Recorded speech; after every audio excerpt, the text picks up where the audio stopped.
it's Tobi Fairley again, and I'm here with more quick design tips for my mastermind members. Today I'm with Lori May. Hi, Lori. Hey. Tell us a little bit about yourself and your business. Okay, I'm an interior designer in Atlanta, Georgia. I create clean, traditional spaces that are rooted in history but updated for my today's families. Oh, current. So you have a specialty of unifying design styles, whether it be for husbands and wives or various people living in a home that you bring them together. What are some of your top tips for making this work?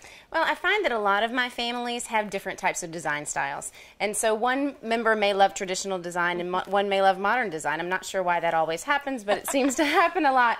What I try to get them to understand is the home that they live in has to represent everyone in the family. It can't just represent one member of the family. So it's not if mama's happy, everybody's happy. Everybody actually needs to be happy, right? Exactly. It really is true, because if one person feels left out of the process, then a resentment can actually build up and the home doesn't work for the entire family anymore. So do you have specific tips for bringing two styles together?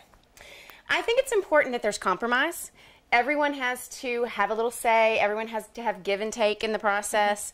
And it's my job to make sure that happens. So if one person really cares about the electronics, for example, in the space, and the other person really cares about the upholstery and the pillows and things, then let one have the electronics and one have the upholstery, and then they each get something that they want. So they each get to have a non-negotiable or two. Exactly. With the electronics, it's a little tricky because sometimes we don't want a 75-inch television in the middle of the family room, and we have to have a little compromise, and that's the other key thing, is there has to be compromise on both parts. So when it comes to blending two design styles, are there any specific products like upholstery or lighting or anything that you find is easy to bring two styles into that one item?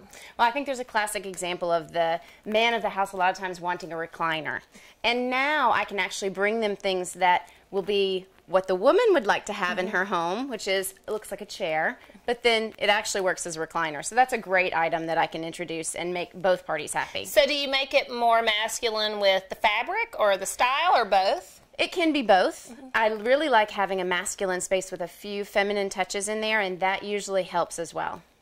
And so any last ideas about blending design styles? Is it the kids need a voice? Like what else really plays a role in your design business when you bring everybody together?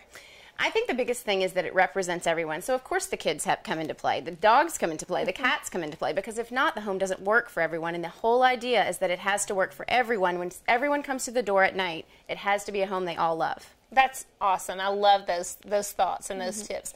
Thank you, everyone. This was Tobi Fairley with Lori May, and I hope that you love these quick mastermind design tips for unifying styles in your home. We'll see you next time.